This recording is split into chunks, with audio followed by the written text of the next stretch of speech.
जय मिथिला जय मैथिली केहन छी अहाँ सब। तो हम बड़ नीक छी और आशा करै छी कि अहूँ सब बड़ नीक हैब।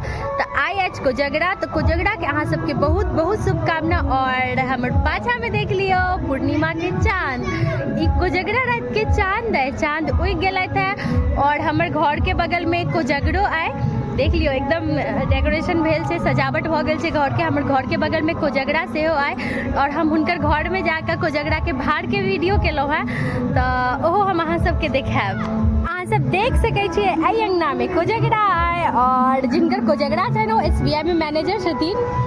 हाँ, और देखे छियै डाली, कोजगरा के डाला अंगना में सजल है और एतेक नीक लागैया, एतेक नीक लागैया। कोजगरा के डाला अंगना में रहै छै, अलगे शोभा रहै छै। तो अहाँ सब देख लियो डाला, और ई हुनकर घर भ गेलनि। और ई देखियो ई भ गेल अहाँ के पूर्णिमा के चांद। आई कोजगरा के चांद सेहो अहाँ सब देख लियो।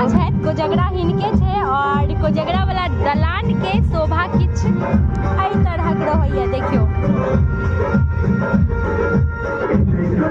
किछ एहि तरहक शोभा रहैया कोजगरा वाला दलान के। और ई है कोजगरा के बाहर, देखियो केला मिठाई और डाला सजल है और बहुत रंग के मिठाई है। और ई देखियो मखान सेहो आइ, कतेक नीक लागि रहल है घर।